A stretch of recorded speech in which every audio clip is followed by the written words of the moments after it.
Bonjour Daniel Riolo. Bonjour. Merci d'avoir accepté notre invitation. Donc on va revenir dans cet entretien sur le Paris Saint-Germain et plus précisément sur le dossier qui anime le foot français depuis des mois et maintenant des années, c'est le dossier Mbappé. Depuis quelques semaines maintenant, on sait que le divorce entre le joueur et son club semble consommé. Et il y a quelques jours du quart de finale aller de Champions League contre l'FC Barcelone, on va essayer de mieux comprendre tous les enjeux sportifs qui entourent le départ d'Mbappé. Donc d'abord, est-ce que vous pensez que c'est le bon moment pour lui de quitter le PSG? Et est-ce qu'avec du recul, c'est pas un peu trop tard?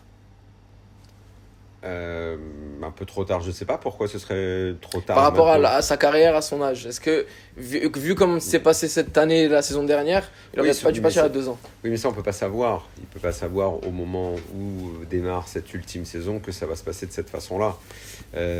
Trop tard, pas forcément. 25 ans, si tu prends les autres grandes stars du football français, elles sont parties à peu près dans cet âge-là. Platini un peu plus tard, mais c'était une autre époque. Non, je pense qu'il a dessiné sa carrière de cette façon. Donc, lui estime que c'est le bon moment maintenant. C'est plutôt pour le PSG qu'il aurait peut-être été mieux de le faire partir avant, notamment quand il y avait une proposition avec une vraie somme d'argent, et de ne pas arriver à cette situation où il part gratuitement. Alors, c'est vrai que le Qatar n'a pas besoin d'argent et que de toute façon, ça ne va pas affecter les caisses du club. En tout cas, on sait que c'est un puissant fonds, le Qatar, donc il n'y a pas de problème de ce côté-là. Mais d'un point de vue de gestion de club, oui, de toute façon, je pense qu'il faut toujours faire partir un joueur quand il demande et quand il dit qu'il a envie de partir. Et il l'avait dit il y a 2 ans. Ils l'ont convaincu en mettant des sommes d'argent faramineuses sur la table. Il est resté. Je pense qu'il est resté pas pour les bonnes raisons. Okay. Puisque tu as parlé de divorce, c'est comme dans un couple, rester pour des mauvaises raisons, c'est pas top. Non. Souvent, ça ne fait que retarder la séparation. Et justement, pour le club, ça va être évidemment une grosse perte. Et est-ce que vous pensez que sur le plan sportif, ça va permettre le démarrage d'un nouveau cycle au PSG, ou est-ce qu'on risque d'assister à quelques années compliquées? Moi, je ne sais pas si c'est... Moi, j'ai jamais pensé qu'un joueur, même star, qui partait d'un club, c'était une grosse perte. Je crois qu'il n'y a pas de grosse perte. Il peut y avoir une grosse perte affective si c'est un joueur qui a marqué l'histoire du club, qui est adoré par les gens, les supporters. Grosse perte dans ce sens-là, oui. Mais sportivement, il ne doit pas y avoir de grandes pertes. Parce que si le club est bien géré, même si tu es face à une superstar qui a enquillé les buts, tu dois trouver une solution d'abord en remplacement et collectivement trouver une solution pour rester performant. Le Real Madrid fait partir, il est parti, Cristiano Ronaldo. Bon, l'équipe reste compétitive, elle a même gagné une Ligue des Champions sans lui. Donc il faut trouver la solution quand tu gères bien un club pour que ça ne devienne pas une catastrophe sportive quand une de tes stars s'en va. Donc moi je ne considère pas que c'est une grosse perte. Ok. Et ce départ fait beaucoup aussi parler à l'étranger, notamment en Espagne, puisque selon toute vraisemblance, il va rejoindre le Real Madrid. Est-ce que ce départ va être préjudiciable pour le championnat de France de Ligue 1 parce qu'après les départs de Messi et de Neymar, est-ce que la France perd sa 3e superstar et sa dernière? Messi et Neymar, sur les 2 dernières saisons, à part pour remplir les stades, donc là on parle d'économie, sportivement, ils n'apportaient rien du tout. Entre un joueur qui courait plus et l'autre qui jouait 50% des matchs, sportivement, il n'y avait pas un intérêt énormissime à les voir jouer. Une ou 2 actions de temps en temps où, effectivement, ça pouvait faire lever les foules. Mais sportivement, il n'y a plus d'intérêt au bout d'un moment à avoir des joueurs qui ne jouent pas, de toute façon. Mbappé, pour la Ligue 1, je pense que cette année est en train de s'étirer. Donc elle est en train de perdre en ce qui le concerne, en performance, en spectacle. L'entraîneur a décidé que de toute façon il ne comptait plus réellement sur lui. Donc c'est une situation qui est en train de pourrir un peu. Je pense qu'on tournera la page assez tranquillement finalement. Puis de toute façon c'est le destin de la Ligue 1, dès qu'il y a des bons joueurs ils s'en vont. On n'est pas un championnat qui garde ses stars, on est habitué à ça. Après, de toute façon, des stars, il n'y en a pas qui vont arriver dans d'autres clubs, puisque les moyens des clubs français étant limités, ils ne recrutent pas des stars.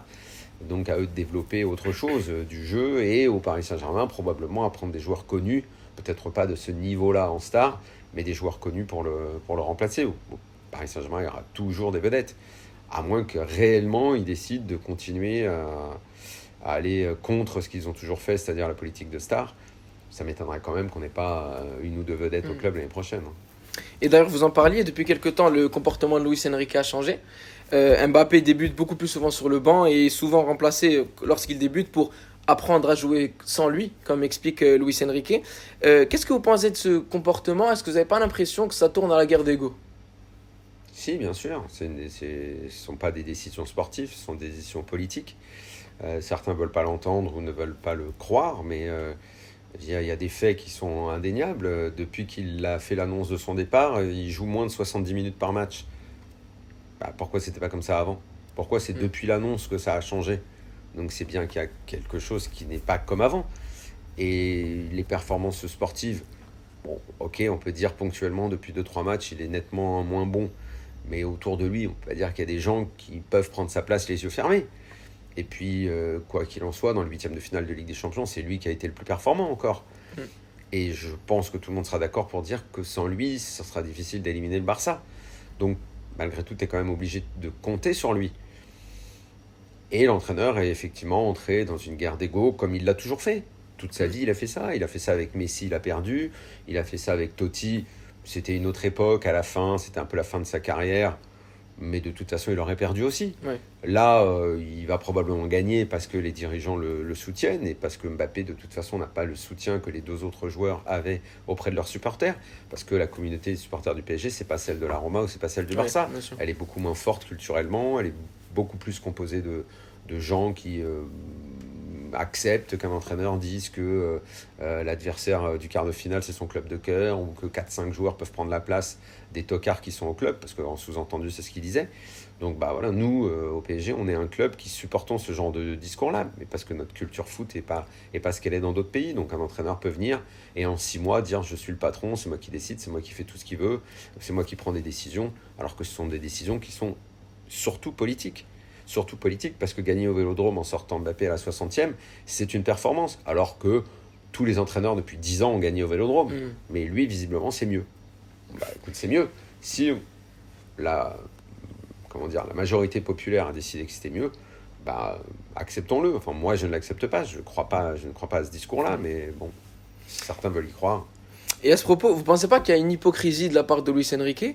Parce que maintenant, on voit que on le voit mal se passer d'Mbappé par la suite des événements en Ligue des Champions. Si, suite d'événements, il y a plus loin que le quart de finale. Mais en France, il sait qu'il est champion, donc il se permet de ces facéties. Mais il fait ce qu'il veut. Il fait ce qu'il veut, c'est lui l'entraîneur, il est soutenu par la direction. De toute façon, on le sait, Tuchel l'avait dit, Emery avant, tout le monde.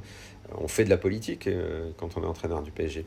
Bon, lui, il en fait. Lui, il se disait différent, lui, c'est le génie qui fait pas ce qu'on lui dit. Si, il est en train de faire exactement ce qu'on lui dit. C'est-à-dire, tu pourris la dernière saison de Mbappé et tu t'appuies sur lui en Ligue des Champions parce que sans lui, tu vas avoir du mal à aller loin. Bon, donc, voilà. Donc pour vous, lui, c'est un exécutant, c'est pas lui qui... Bien sûr. Bon, après, il a un tel caractère que de toute façon, il fait partie de ses entraîneurs, mais il y en a eu d'autres avant lui. Saki a été comme ça, Guardiola est comme ça. C'est les entraîneurs intellectuels, ils ne supportent pas qu'un joueur soit plus important que dans une équipe. Ils ne supportent pas ça. C'est un truc qui est au fond d'eux. Ça doit être eux les patrons. Les entraîneurs que j'ai cités sont tous des très grands entraîneurs qui ont eu des résultats. Ouais, j'estime qu'on n'est pas obligé d'être comme ça. Il y en a beaucoup d'autres qui ne sont pas comme ça. Klopp n'est pas comme ça. Ancelotti n'est pas comme ça. Il y en a beaucoup qui ne sont pas comme ça. Bon, c'est des styles, quoi. Voilà, c'est des personnalités. Et c'est une guerre de personnalités en ce moment. Ouais. Et pour revenir sur Kylian Mbappé, est-ce que ces tractations peuvent avoir un impact sur le terrain? Comme vous l'avez dit tout à l'heure, sa trêve internationale a été plus que moyenne. Il est passé à côté de son classique le week-end dernier. Je ne sais pas si c'est un joueur dont le corps peut s'habituer à jouer moins tout en étant performant. Et puis, un mauvais rapport dans un vestiaire avec le coach, ça peut aussi avoir un impact sur ses performances. Donc peut-être aussi que ces performances qui sont en baisse sont dues à sa gestion. Si on veut bien entendre ça, mais j'ai l'impression que c'est terminé. On ne veut plus entendre ce discours-là. C'est terminé. Maintenant, il y a un patron, c'est le coach.